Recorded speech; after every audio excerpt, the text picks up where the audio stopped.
This is a review of Chapter 1, which is divided into two parts.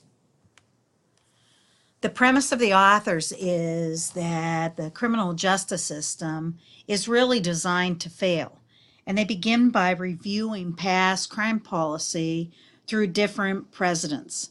They start with Kennedy and Johnson, who had a different belief than you've probably heard about. And it was basically to try to reduce crime by raising the lower class up to the middle class. And this was accomplished through education programs, job training programs, and expanding job opportunities, etc. The problem was that this was tried when there were some major things going on in society that Americans were not used to. First was the Vietnam War. Most Americans had no clue where Vietnam was, let alone why we were even there. But because it was a draft conflict, people were watching children, 18-year-olds, 19-year-olds, being drafted and put into the middle of this war. At the same time, the civil rights movement was getting started, starting in 1964. And again, a lot of Americans really were not aware of racial issues. This led to a lot of demonstrations and campus protests, both about Vietnam and the civil rights movement, and really questioning the government's motives, which had never happened before. Another thing that happened was it seemed that there was more open drug use, partly because a lot of people went to Vietnam, were exposed to heroin, and came back addicted.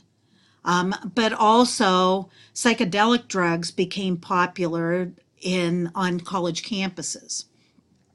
The second women's rights movement also got started, probably a spin-off of the civil rights movement. And then we had some horrific uh, incidents happen, such as Kent State, where the National Guard shot and killed 4 students and injured at least 16 permanently. We had the prison riot in Attica, where the state police, along with correctional officers, shot and killed 29 people, including the officers and civilians that were taken hostage.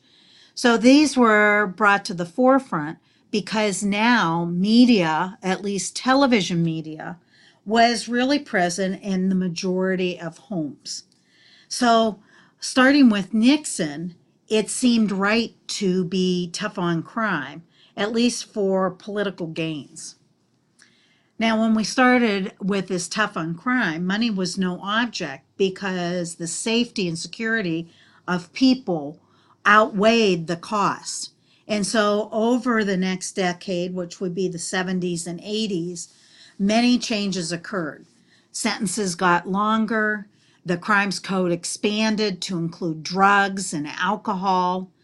Catchy policies were developed that were harsh, such as 3 strikes, you're out, the war on drugs, the call for more police and more prisons, also expanding the court system. At the same time, they were cutting less prevention programs, and there was less rehabilitation programs connected with the prison and community corrections. And a lot of people were afraid. Most of these policies were started making people think that they were next as victims. Now, when we look at the crime rates back at this time and today, uh, prisons really reflect our policies, and we have the highest incarceration rate in the world. We lock up offenders of all types longer than any other industrialized nation. The police do have newer tactics, although there has been a recent concern about the aggression of these tactics. In the 90s, 80s and 90s, there was a lot of instability in the drug trade, which has now become more stabilized. And so we saw a reduction in violence from that. One of the things that happened in the 90s that countered violence was is there were more opportunities for teens and young adults to get employed. And in 2008, when we had the economic crisis, Congress provided a safety net by extending unemployment benefits. So we really didn't see the bump that usually occurs when there is high unemployment rates. Finally, there has been more concern about environmental hazards. And as we see these reduced, we see crime reduced as well.